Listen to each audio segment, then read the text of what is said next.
রাজার দেশে ইউটিউব চ্যানেলে আপনাদেরকে স্বাগত। আমরা আগেই বলেছি যে এখন আমরা ভোট রিলেটেড বিভিন্ন টপিক নিয়ে আলোচনা করব।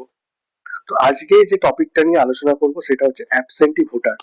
এটা মেনলি বিএলও এবং সেক্টর অফিসারদের জন্য খুবই ইম্পর্টেন্ট, কারণ প্রাইমারিলি বিএলও তার বুথে যে এরিয়াটা আছে, মানে যে এরিয়াটা ওই বুথটা কভার আপ করছে, সেই ভোটারদের মধ্যে কেউ যদি এভিএসসি, এভিপিডি এবং এভিসিও হয়ে থাকে, তাহলে কিন্তু তাদেরকে একটা পোস্টাল ব্যালটের একটা নীতি আছে, ইলেকশন কমিশনের নিয়মের মধ্যে পড়ে। আপনারা স্ক্রিনে দেখতে পাচ্ছেন, সিনিয়র সিটিজেন যদি 85 এজের উপর হয় তাদেরকে আমরা এভিএসসি বলবো, absentee voter for senior citizen.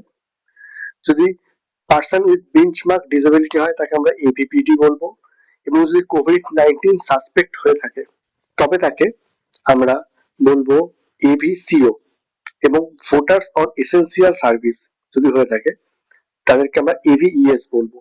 এভিইএস টা এটা পোস্টাল ব্যালটের শুধু অটোমেটিক আসবে, এটা আপনারা পাবেন না। আপনারা বুথের মধ্যে, বুথ এরিয়ার মধ্যে এটা পাবেন এবিএসসি, এবিপিডি এবং এবিসিও। আর আপনাদের জানিয়ে রাখি, ভোটার্স অন এসেন্সিয়াল সার্ভিসের মধ্যে হচ্ছে মিলিটারি, প্যারামিলিটারি, সিআরপিএফ, এইসব ক্যাটাগরিতে যারা পড়ে তারাই এটা হবে। এটা পজ করে আপনারা পড়ে নিতে পারেন, এটা একটি ডিটেল তথ্য আছে। বেসিক্যালি 12D অ্যাপ্লাই করা মানে হচ্ছে পোস্টাল ব্যালটের জন্য অ্যাপ্লাই করা। প্রথমে আপনাদের ওখানে রোলের মধ্যে মার্কিং করা থাকবে এভিএসসি, এভিসিও এবং এভিপিডি কারা আছে, তাদের কাছে আপনাকে একটা কাগজ পৌঁছাতে হবে পোস্টাল ব্যালটে, যে তারা পোস্টাল ব্যালট অ্যাকসেপ্ট করতে চায় কি চায় না। যদি তারা অ্যাকসেপ্ট করতে চায় তবে তাদেরকে ফিল্ড ফর্ম 12D আপনার কাছে জমা দিতে হবে। আপনি গেলেন, একজনকে কাউকে পেলেন না, সেক্ষেত্রে বিএলও কে পার্সোনাল লেভেলেও কন্ট্যাক্ট করতে হবে সেই ব্যক্তির সাথে, বা তার কাছে আরেকবার ভিজিট করতে হবে, কিন্তু কনফার্ম করতে হবে যেন প্রত্যেকে এই ফর্মটি, অ্যাকনলেজমেন্টটি পেয়ে থাকে। কাগজটি হ্যান্ড ওভার পর অ্যাকনলেজমেন্টটা আপনাকে আরওর এন্ডে আবার রিটার্ন করে কিন্তু দিতে হবে। সেই আরওর এন্ডে রিটার্ন করলে রিসিট কপি থেকে যাবে।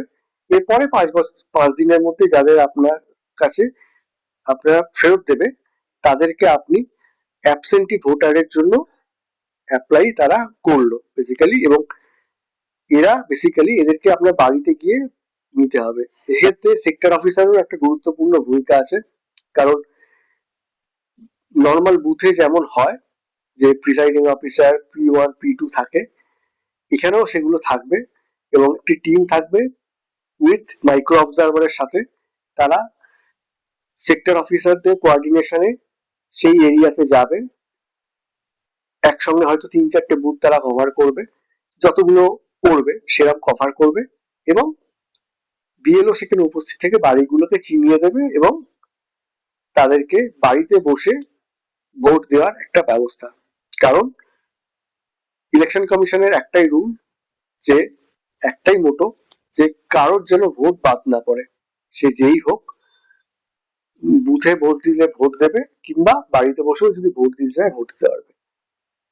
তো খুব সহজে আমরা বুঝিয়ে দিলাম যে কিভাবে অ্যাবসেন্টি ভোটার কারা হবে, এবং বিএলও কিভাবে অ্যাবসেন্টি ভোটারকে মার্কিং করে 12D দিয়ে পোস্টাল ব্যালটের ব্যবস্থা করবে।